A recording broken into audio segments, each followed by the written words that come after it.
Bem-vindo a mais um vídeo do nosso canal. Antes de começarmos, já deixa o seu like e se você ainda não se inscreveu, por favor, se inscreva.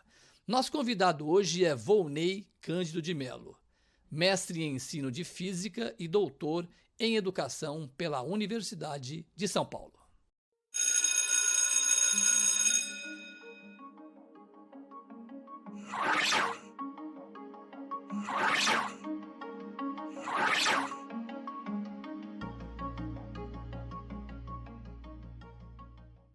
Professor Volney, tudo bem com você? Tudo ótimo. Como é que você está, Cacá? Eu estou muito bem. Bom, antes de começar a nossa entrevista, muitas pessoas que nos conhecem, né, professor Volney, sabem que nós temos uma amizade muito grande, né? Que aliás, a pauta, como disse aqui a nossa vinheta de tema, a nossa pauta é educação, na verdade, e a educação é que nos aproximou, né, professor? Que nós nos conhecemos lá nos anos 1970, lá no ginásio, depois no colégio, né? É uma coisa bem bacana, inclusive é legal, acho que até o depoimento, né, professor? Que a importância da escola, né? Porque a escola tem uma importância fundamental no ensinar, no aprender, isso sem sombra de dúvida. Mas também na inter-relação entre pessoas, né? A gente sabe, 1970 e, sei lá, acho que 1974 a gente se conheceu.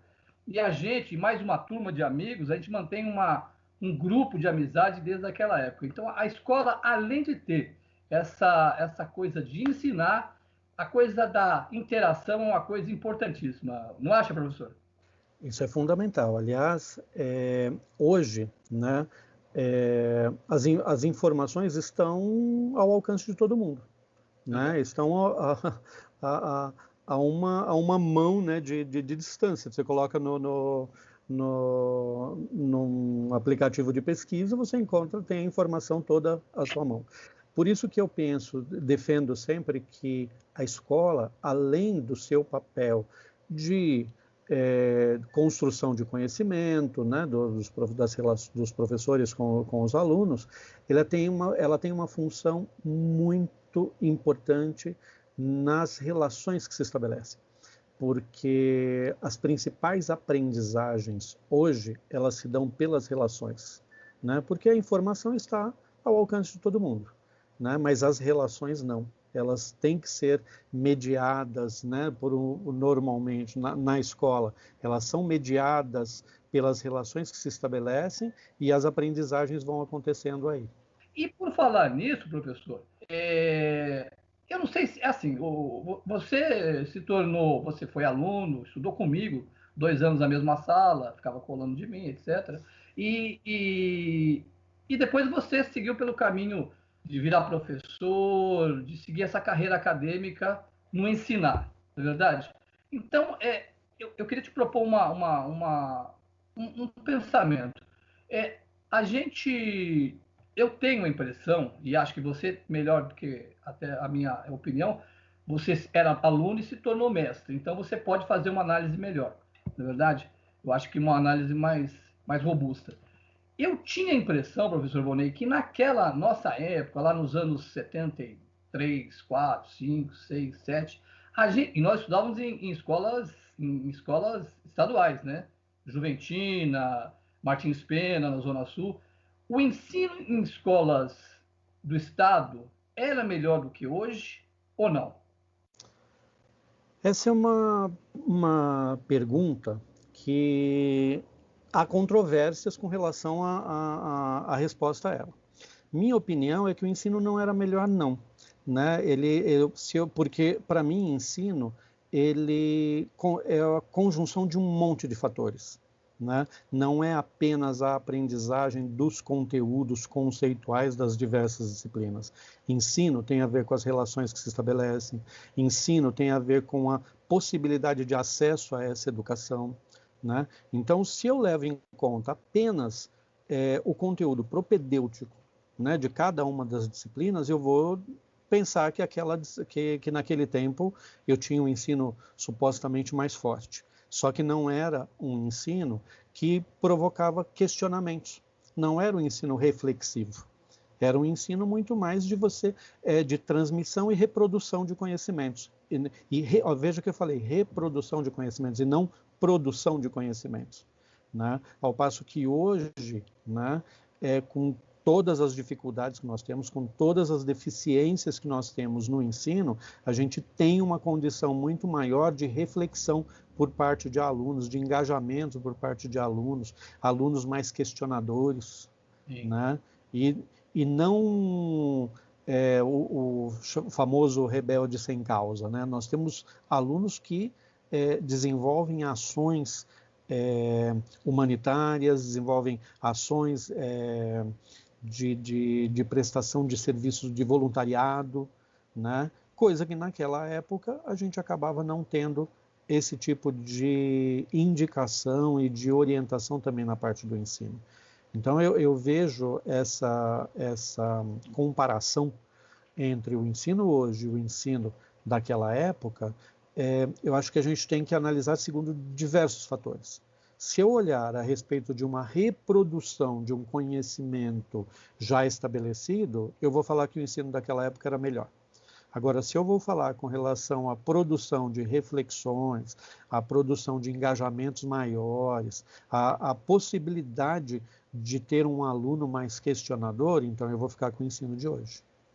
Então, são diversos aspectos a serem analisados. Outro aspecto também a analisar é a questão da acessibilidade ao ensino, né? Vamos lembrar que nós prestamos um vestibulinho para ir para o antigo colegial, né? E naquele vestibulinho, quem não passava nele só tinha duas possibilidades. Ou parava de estudar, ou ia para uma escola privada. Quem não tinha condições de pagar uma escola privada, parava de estudar, né? Então eu tinha um ensino excludente, né? Então também, se eu colocar esse ponto na balança, eu vou questionar essa afirmação de que a educação da minha época que era boa. Entendi. É verdade. Por isso que é bom ouvir quem conhece. Professor Bonet, eu vou aqui ler um trecho de um artigo do GGN, o Jornal de Todos os Brasis. É um artigo da professora Zara Figueiredo, acho que é Trípode. Se eu errar o nome dela, a professora Zara Figueiredo me perdoe. Ela é doutora em Educação pela Universidade de São Paulo e hoje é professora do Departamento de Educação da Universidade Federal de Ouro Preto. Ela escreveu um artigo para esse jornal intitulado Educação em Pandemia, quando a volta à normalidade é o problema. Quer dizer, é recentíssimo o artigo que ela escreveu, né? E eu peguei um trecho aqui para eu poder explanar com você, professor. Ela escreveu aqui, abre aspas, em que pesem os raros discursos em contrário, a tendência apontada por diversas análises vai no sentido da impossibilidade de retorno a uma condição pré-pandêmica. E não me parecem despropositadas algumas das conclusões que se dirigem nesse sentido, do não retorno a um estado denominado de normalidade. Diante, portanto, desse suposto consenso, a questão que me parece importante a ser respondida a essa altura é o que está se chamando de normalidade e até que ponto a volta a essa normalidade ela é desejável. Professora, até que ponto, tentando responder a pergunta da professora, porque eu não sei se a nossa realidade que tinha antes era boa, né?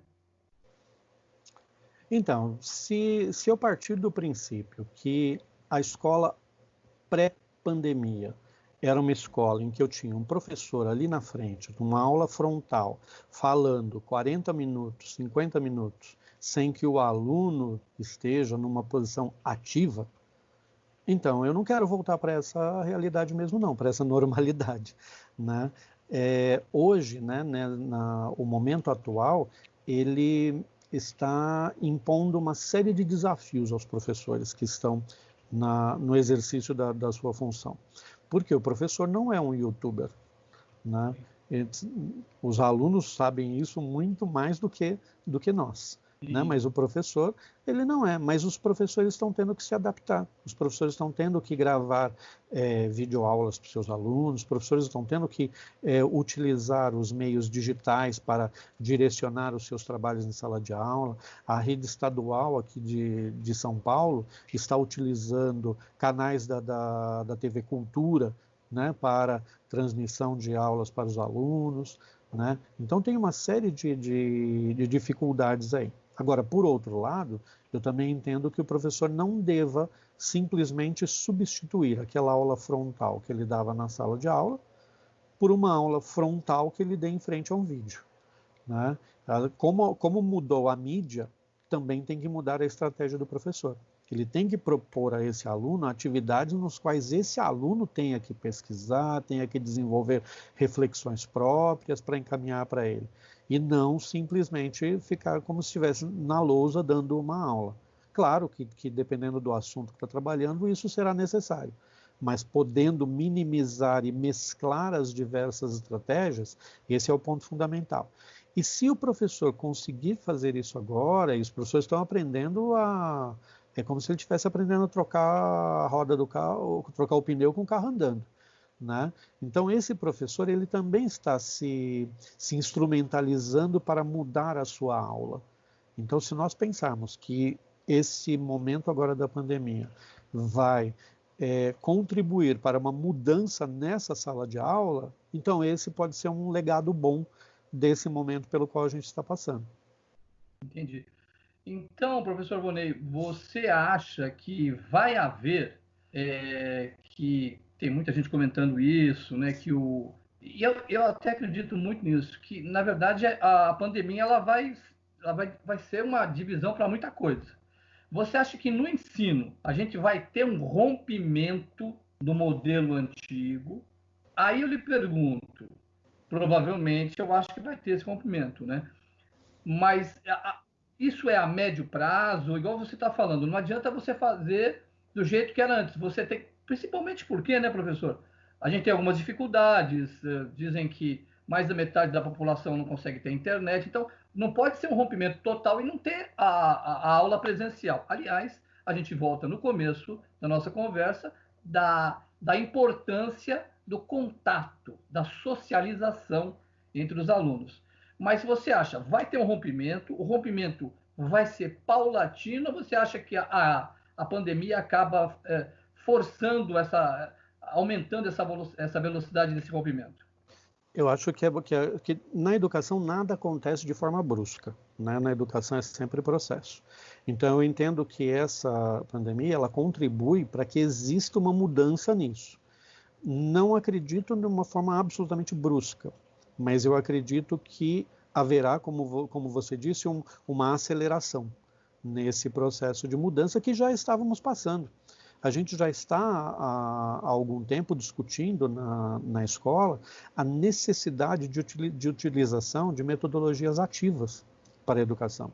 Metodologia ativa é aquela metodologia na qual você coloca o aluno para de fato ser o protagonista do processo. O aluno para ser o centro das atenções e não o holofote ficar voltado apenas para o professor, né? Então, o professor sair um pouco, né, do foco desse holofote e colocar o aluno ali. Eu entendo que esse processo da pandemia ele vem a contribuir para aumentar a velocidade da necessidade de implementação dessas metodologias ativas no ensino. Entendi.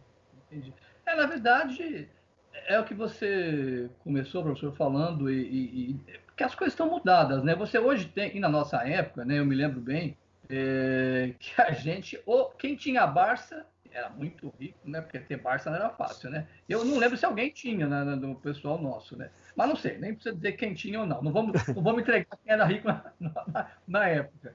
Mas, ou senão a gente ia para as bibliotecas, né? Biblioteca lá em Santo Amaro, a Biblioteca Kennedy, foram importantíssimas para a gente. Hoje não, hoje você consegue uma gama de informações que é um troço absurdo, né? Inclusive um monte de coisa errada, mas tem muita coisa importante. Agora, eu queria entrar num ponto que eu não tinha nem colocado aqui na minha pauta, que você estava falando a gente está falando de sociabilidade. Tem uma coisa, professor Bonet, que me incomoda profundamente. Eu não sei o que mudou, você entendeu? Nós tínhamos, antigamente, um respeito absoluto para o professor. Eu via, a gente tinha, eu não sei se a gente temia, mas a gente tinha respeito pelos professores. Você é professor, você deu aula de física, hoje você é mestre, você dá palestras, etc. Não sei se você continua dando aula, provavelmente não, né? Não sei, está dando aula ainda? Não, Então, só tá, tenho trabalhado com formação de professores. exatamente. Você é mestre dos mestres agora. Agora, o que eu digo é o seguinte: o que aconteceu, professor Bonet? A gente hoje vê tanta. Rapaz, vou te falar uma coisa. Eu fico tão irado porque eu tenho. Sem ser piegas, eu tinha um amor pelos professores. Você entendeu? Era uma coisa. A gente tinha uma relação de paixão com o professor. Nós temos no nosso grupo uma professora maravilhosa. Você entendeu? Uhum. E a gente tinha, é o que eu falo, paixão. O que aconteceu que, não estou dizendo que é todo mundo, mas você nota uma falta de respeito com o professor hoje em dia. Será que essa modernidade desvirtuou alguma coisa, não? Ao longo do tempo, a gente foi ocorrendo uma desvalorização da categoria do professor. Né? Quando eu falo da categoria profissional do professor. Perante a sociedade, ocorreu uma desvalorização da figura do professor. E essa desvalorização não é só desvalorização financeira na questão salarial. Porque se nós pensarmos, os professores naquela época ganhavam um salário que comparativamente a salários com outras profissões que tinham uma formação equivalente, não era uma distância tão grande. Hoje a distância é bem maior. Então, essa desvalorização salarial que foi acontecendo, veio acompanhada também de uma desvalorização perante as próprias famílias da figura do professor, né? Eu lembro que na minha época de aluno, na nossa época de aluno, o que o professor falasse era lei. Era lei. Muito Né? respeito. Né? Muito respeito. Né? Se o professor falasse alguma coisa de você, você não concorda, os seus pais iriam acreditar no professor e não em você. Né? Sabe assim, o que ele falava era o que estava valendo. Então, isso foi mudando ao longo do tempo e muito se deve, na minha interpretação, e não é na minha opinião, e é um achismo de minha parte, não tenho pesquisa nessa área de atuação, mas eu faço uma ligação direta disso com o desarranjo familiar que se tem espalhado pelo país. Né? Provavelmente. Agora, vamos voltar agora para 2020. Pandemia, não tem jeito, a gente tem que falar dela.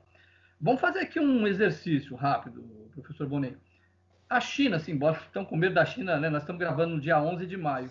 Estão com medo, já começou a aparecer casos de novo na China, mas tomara que não seja nada, né? A China, teoricamente, levou 4 meses para exterminar, ou pelo menos cessar, para abrir a situação lá e sair do confinamento. Se a gente for usar essa mesma métrica de 4 meses, vamos chutar, a gente talvez volte em julho. Você é mestre dos mestres, você trabalha com os professores, você trabalha com direção de escolas, etc, nas suas palestras. O que acontece, professor Bonet? Julho, a gente acha que teve, a gente conversou antes, acho que teve um mês de aula, se teve. Uhum. Como é que vai ser?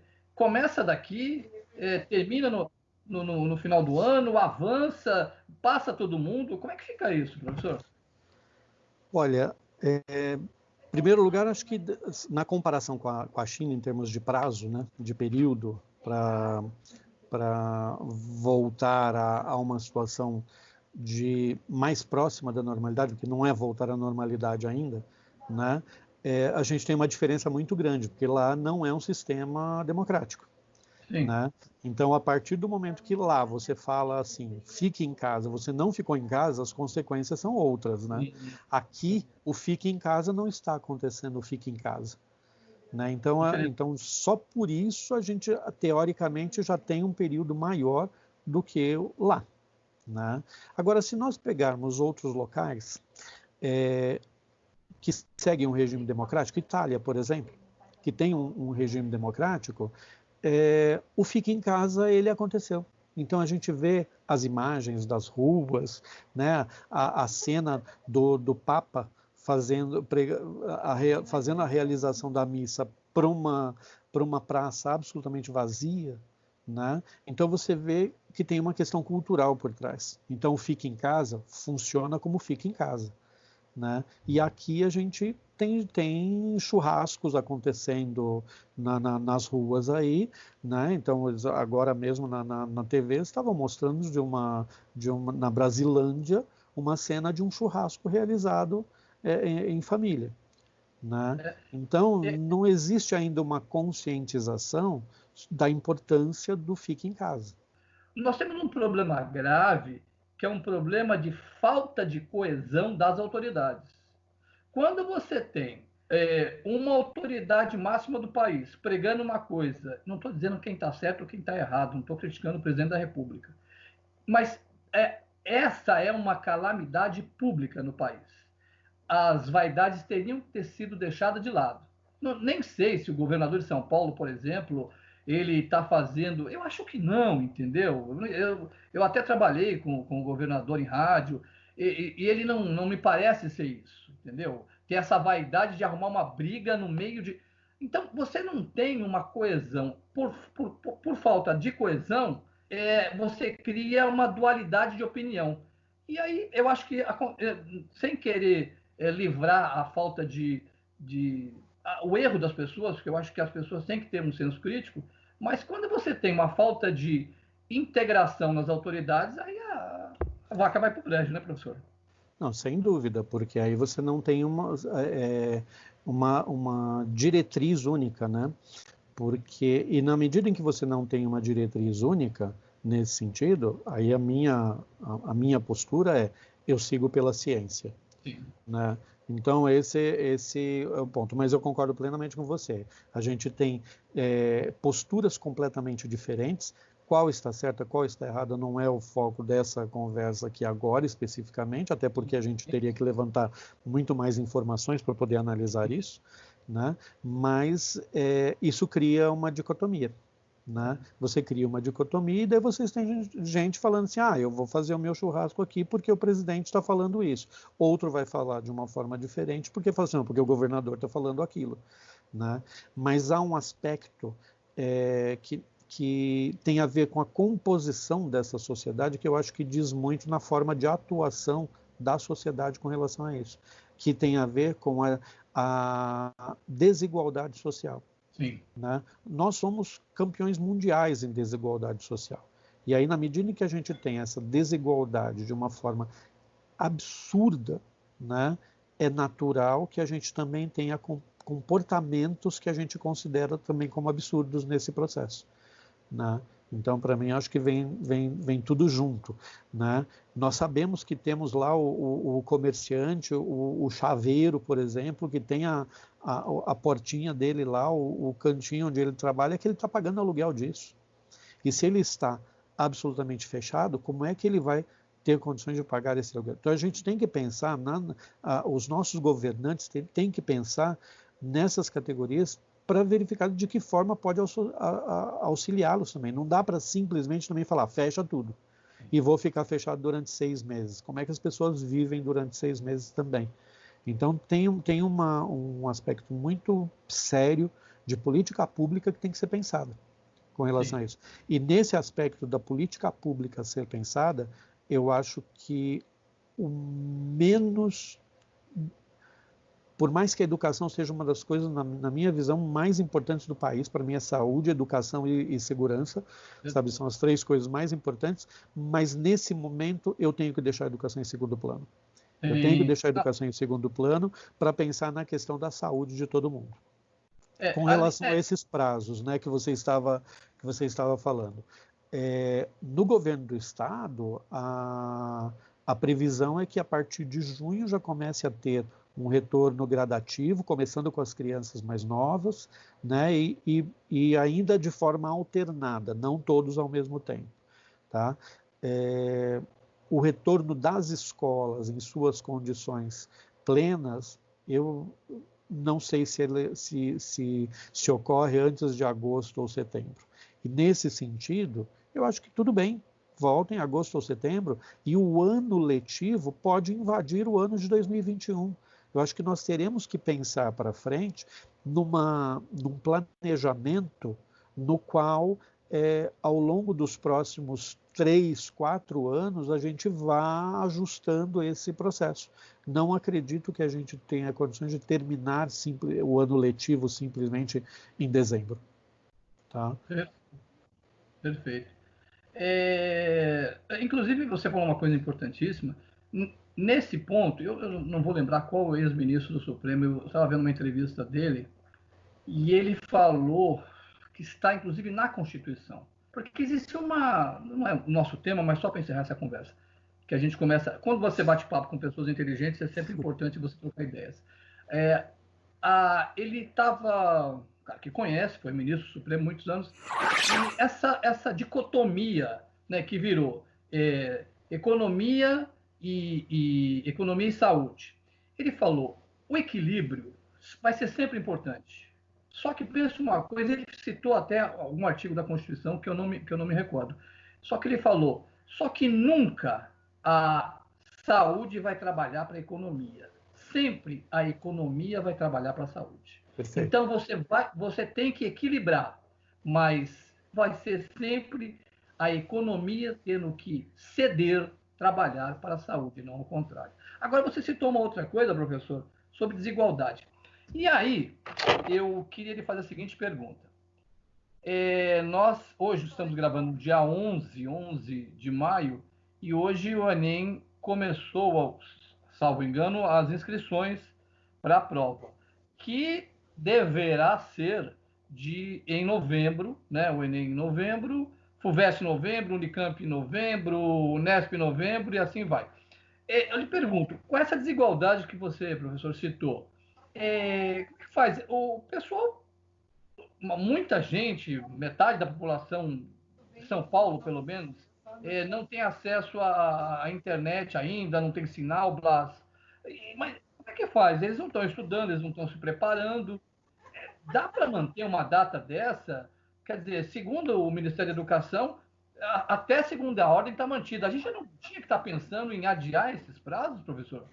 É fundamental que seja adiado. Inclusive porque muitos desses alunos, como você disse, 40% deles não têm internet, muitos fazem a inscrição na escola, inclusive. Utilizam o laboratório de informática da escola para fazer a inscrição. Né? Então já tem um outro problema aí, que é a própria inscrição. Não estou nem falando ainda do momento do exame, estou falando da inscrição. Né? O ministro da Educação, ele nos fala que, mas não tem problema, isso nós vamos manter, porque tem apenas 30% dos alunos, 32% dos alunos que estão no ensino médio. Só que se nós pensarmos que o Enem é uma prova que a cada ano tem 5 milhões, 8 milhões de alunos fazendo provas, nós já chegamos a ter 8 milhões, o ano passado tivemos 4 milhões e meio. Se eu pensar em 30% disso, eu estou falando de 1,5 milhão de alunos. Então, peraí, tudo bem 1,5 milhão de alunos serem prejudicados com relação a isso? Porque desses alunos, quantos deles estão em condições de ter de fato a sua aula, de ter de fato o desenvolvimento das suas aprendizagens no processo da escola? É uma parcela ínfima que tem as aulas síncronas, na qual o professor está dando aula ao vivo para o aluno. O aluno, 7 horas da manhã, tem que estar em frente ao computador para poder assistir essa aula. Né? A esmagadora maioria dos alunos do país, não estamos nem falando só de São Paulo, estamos falando do país, a maioria esmagadora não tem essa condição. A maioria esmagadora desses alunos, no país, segundo os dados do último censo escolar, 84% dos alunos do ensino médio estão na rede pública. Então, nós estamos falando de 14% dos alunos que estão na rede privada tendo essas condições. E mesmo desses 14, aquela parcela que corresponde às escolas que têm essa infraestrutura, têm essa condição, e as famílias que têm isso, nós vamos falar de 4% de alunos, 3, 4% dos alunos. Então, é uma desigualdade muito grande. Esse processo ele tem que ser revisto. O próprio Conselho Nacional de Educação solicitou ao MEC que reveja isso e que só defina o calendário do Enem a partir do momento em que as escolas voltarem a sua atuação e o seu funcionamento mais próximo do normal que for possível. Né? Porque o funcionamento normal, eu acredito que esse ano inteiro nós ainda não teremos. Né?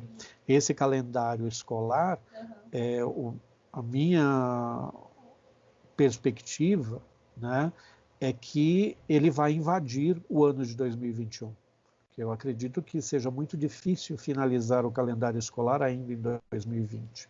E aí nós temos que pensar no Enem para frente disso. Faz o Enem em janeiro, sei lá, joga tudo para frente. O Enem, o SISU, sabe, momentos de exceção exigem atitudes de exceção, vamos dizer assim, sabe, atitudes excepcionais. Né? E isso tem que ser pensado dessa forma e, infelizmente, esse calendário de Enem está sendo tratado por um viés político e não por um viés educacional.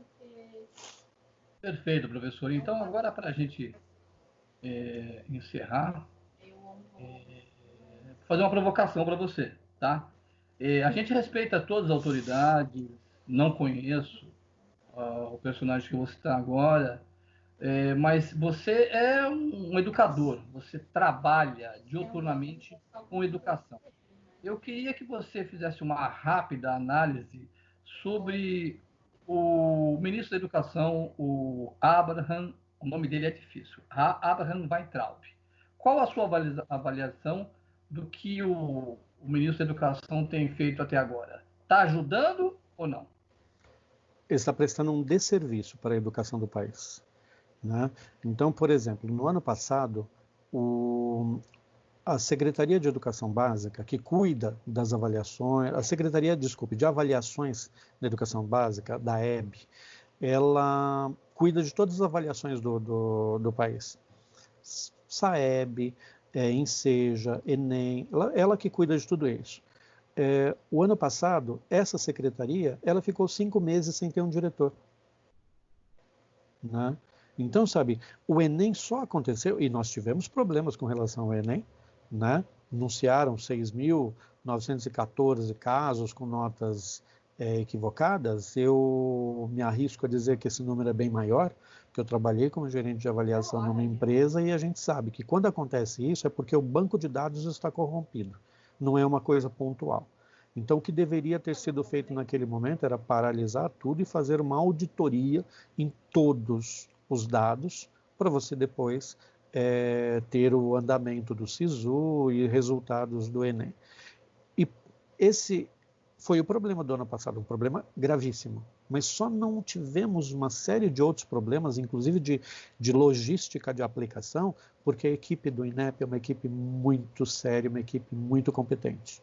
Porque você ficar meio ano praticamente sem ter um diretor é porque aqueles que são supostamente, utilizando o termo, né, subordinados, é porque eles são bons, porque eles caminharam sozinhos durante meio ano nesse processo inteiro. Né? Infelizmente, esse ministro da Educação, ele, mais do que pensar em processos educacionais e pensar num processo de educação, ele se lança como um defensor ideológico de determinadas linhas ideológicas que estão sendo colocadas. Então, uma pessoa que fica desmerecendo a figura de um Paulo Freire, por exemplo, que é o patrono da educação brasileira, você vê que é uma pessoa que não entende nada de educação. Então, ele infelizmente está numa posição que está provocando um desserviço para a educação brasileira. E esse desserviço fica demonstrado agora com essa posição intransigente com relação a repensar. Não estamos nem falando de anular Enem, não é isso. É repensar a data de aplicação, a data de inscrições do Enem, buscando uma equidade maior. no processo. Na educação, a gente tem